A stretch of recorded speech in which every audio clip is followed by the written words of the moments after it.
I've just got back from the archives and it was absolutely fascinating. I always love a good research project, and having watched Who Do You Think You Are over the years, I was really looking forward to going. I had a big question about the cottage that I was hoping to find the answer to, plus a possible Wainwright connection to investigate. But before we get into what I uncovered, let me show you around some of the historical features of the cottage, and I'll also reflect on our first winter living here, plus the night we thought the house was haunted.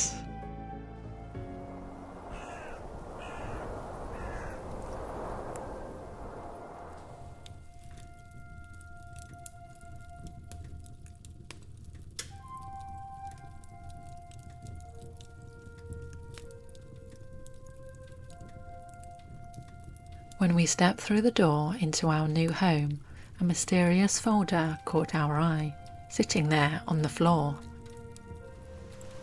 After rushing to unload our belongings before the next heavy downpour, we opened it up, and inside was a treasure trove of historical photos, documents, maps and letters, including a family tree tracing all the way back to the 1600s.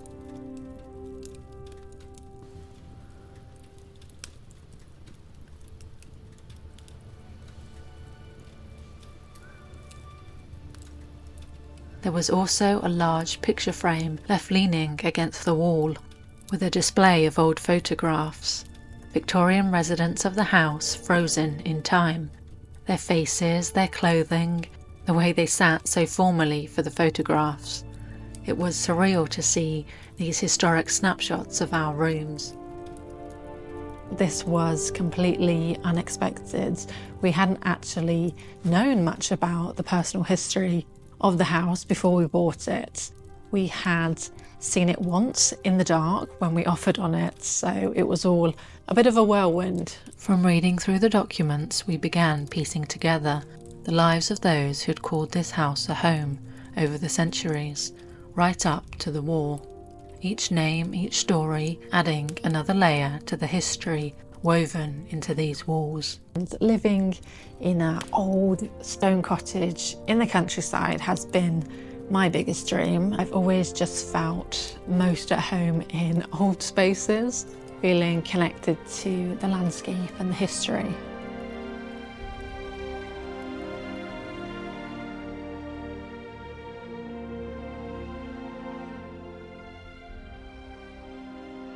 Having calm rituals throughout my day is really important to me. Something that we all do at the start and the end of each day is brush our teeth, and Surrey have created a toothbrush that is quiet and gentle and yet still delivers a powerful sonic clean. My old electric toothbrush was so noisy and frenetic and would run out of battery every few days, but Surrey's doesn't whir and spin. It feels more like a gentle jet wash for your teeth.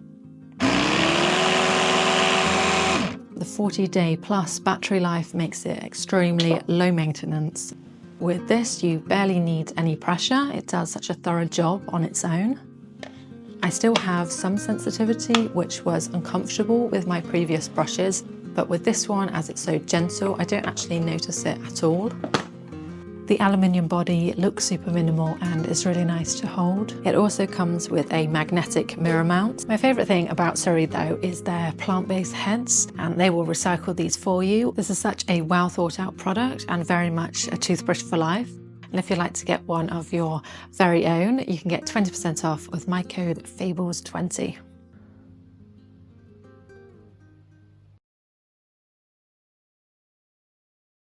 We thought we knew how old the house was when we bought it. We believed it to be around the same age as a neighbouring property, but what we learned after we moved in is that our house actually predates theirs. But how much older, we don't know, though we do have letters here printed up that pertain to a sale in the 1600s. So how old is the house? That's what sent me into the archives to find out.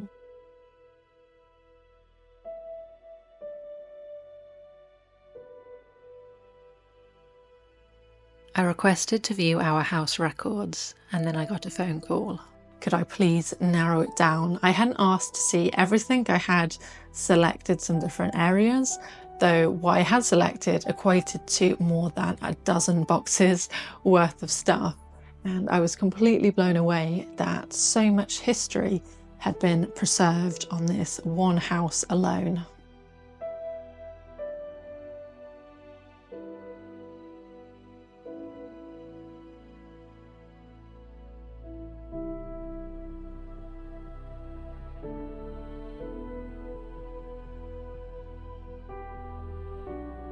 I had the chance to see estate records dating back to the 1400s, original maps, deeds and documents written on parchment, which is made from animal skin, with wax seals.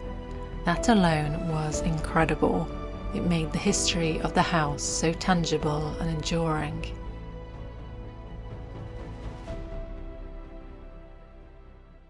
What's clear from the records is that this has been a residence from at least the 1400s. We can see the exact dates showing every time the deeds changed hands. But my biggest question remains somewhat unanswered. We knew it stood in this form in the 1700s, but could some of the stonework be older? So today it was my first trip and I spent 3.5 hours there just scratching the surface really. This trip gave me a brilliant overview. It was like a whistle-stop tour through time, and now I need to go back and dig deeper into the finer details. I had also booked a session to view personal diaries and letters from the people who lived here, a chance to glimpse their real day-to-day lives.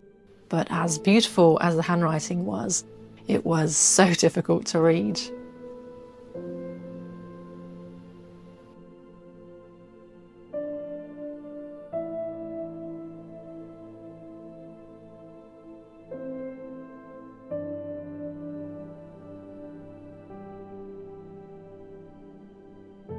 So to get a feel for life at different points in time, I spent a while flipping through old newspapers, and there was one section that caught my eye. It reads, "Lost, an old pointer dog, white with red spots, answers to the name of Basto.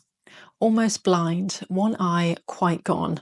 Any persons bringing said dog to number 109 Swallow Street, Piccadilly," not Piccadilly, Piccadilly, "shall receive 1 guinea reward and reasonable expenses paid." I do hope someone found poor old Basto. And just above that was an ad with someone looking to rent a small dwelling house, and below it someone selling a modern town coach with excellent harness. It just made me smile because it's like scrolling through any local Facebook group. Some things never change. I'll circle back to something exciting I did manage to confirm at the archives, but for now, let's take a wander in the fouls and reflect on our first winter at the cottage.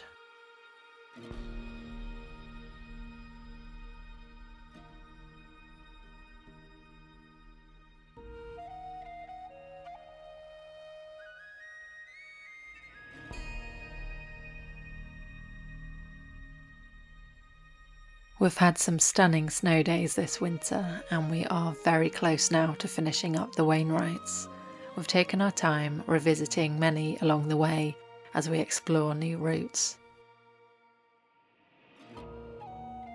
I'm glad we saved Dow Crag for winter, as it made the Walnascar track much more interesting in deep snow and greatly softened the steep descent to the tarn.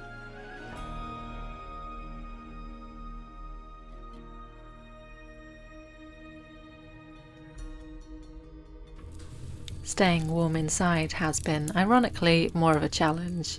I even took to wearing my biggest insulated jacket while working at home. Its intended use is 6,000 metres altitude, but needs must. With most cottages, the traditional cottage design is to have low ceilings and small windows, as this is the best way to retain the heat. However, here we've got the Georgian influence, which is the love of light and airy. So we've got really high ceilings and masses of big window, so it really makes it quite challenging to heat this. Take the windows for example, they are single pane antique glass, so you can see the wavy texture and the tiny flecks that are in the glass. Many cottages have been updated to have double glazing to provide better insulation. We won't be able to do that here. As cold as it is, we are committed to preserving the history of the house.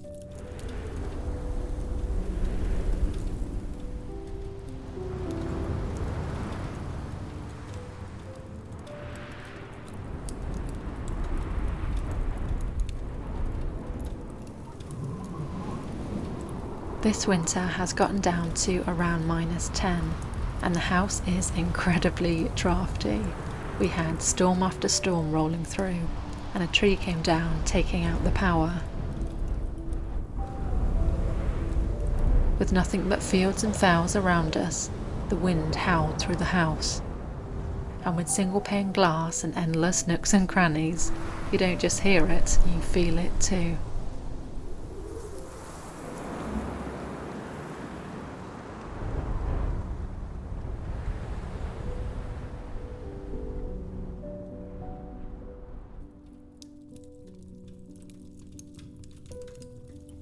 Thankfully, the windows still have their original wooden shutters, and I love the ritual of putting the windows to bed. It's a moment to slow down.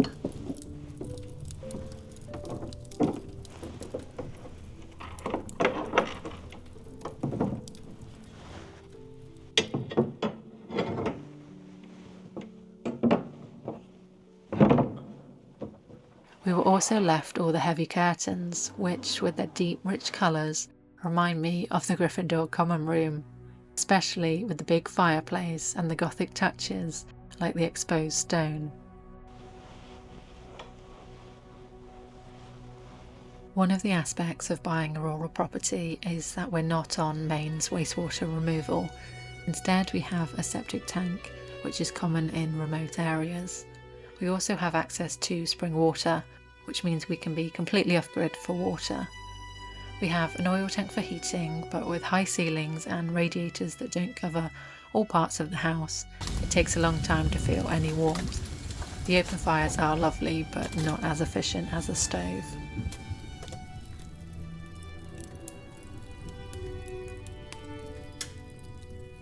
The kitchen is in what was originally the cellar, so we're lucky to have such a big space to keep supplies well stocked, as we did get iced in a few times this winter.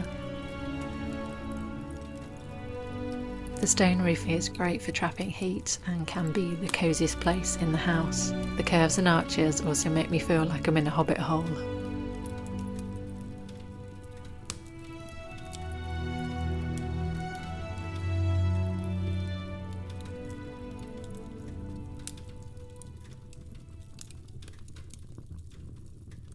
So this winter was a learning curve, and there are a few things that we're going to improve for next time. One of the projects will be getting up into all of the attic spaces. Ryan wants to add extra insulation up there because that should really help with retaining the heat, and I just want to hunt for treasure.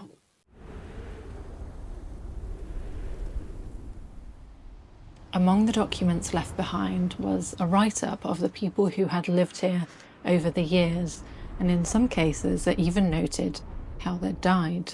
There was one particular incident that we were trying to figure out where this could have happened in the house, because back then the rooms had different purposes. So with that fresh in our minds, we settled into our first night, and as we were heading to bed, Cam suddenly froze in the hallway, completely transfixed, staring into one of the bedrooms.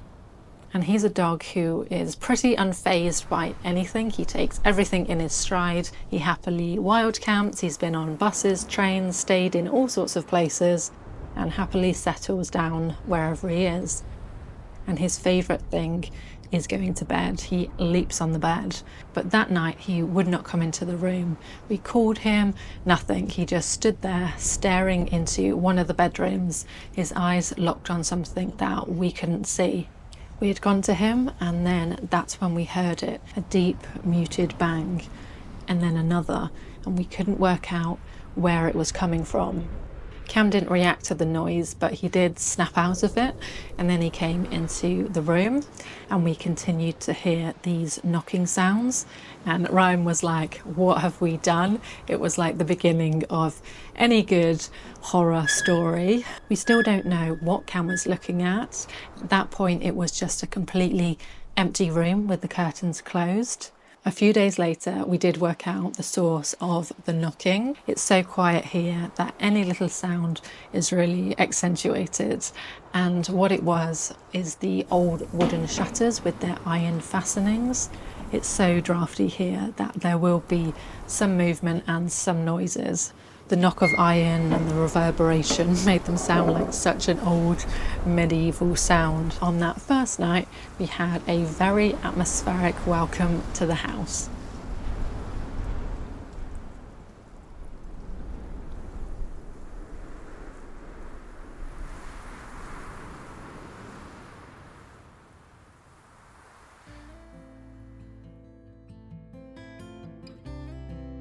There was one final piece of the puzzle we found among the paperwork left behind, a drawing of the house. Immediately Ryan said, that's a Wainwright. And it was just a photocopy, so we had no kind of context really.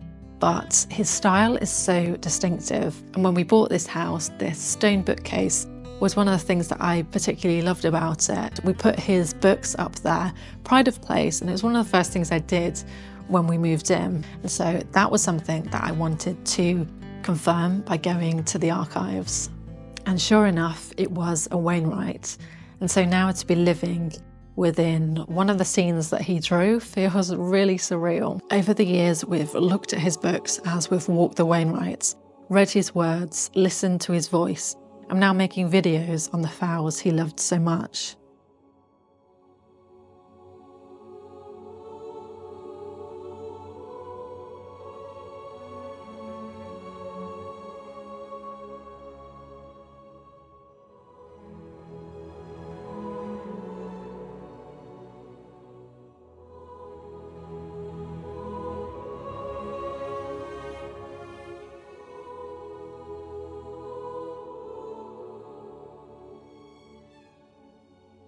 It's pretty wild to look back at the mood board I created after I quit my freelance job and went full-time in my small business.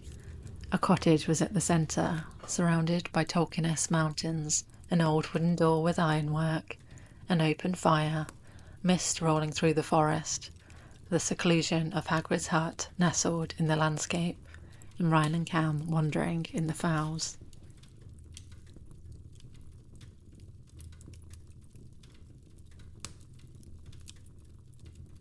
Making videos takes a huge amount of time out of my small business, but what it does is sharpens my focus.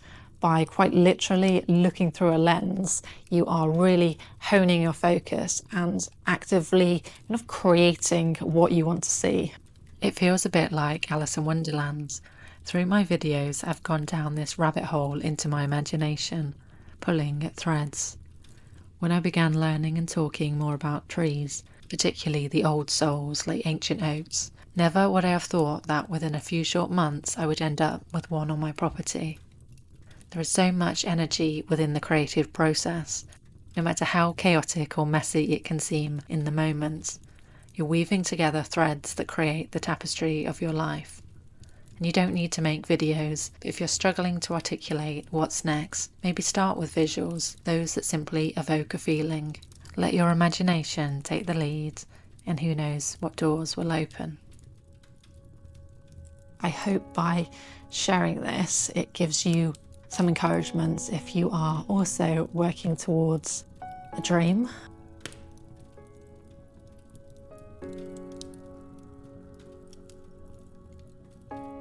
Well, I'm not used to talking this much, so I think I need another cup of tea. I hope this has been a cozy watch for you. As I said in one of my previous videos, it's been so nice to be able to contribute to the Cozy Corner on YouTube. If you've enjoyed this, then please do all of the things. It really helps the channel to grow. And if you have a dog, you can check out my small business, Cumbria Games. Thanks again to Suri for sponsoring this video. If you want to get 20% off, You can use my code FABLES20. Until next time, enjoy adventures, be cozy, and I'll see you when I see you.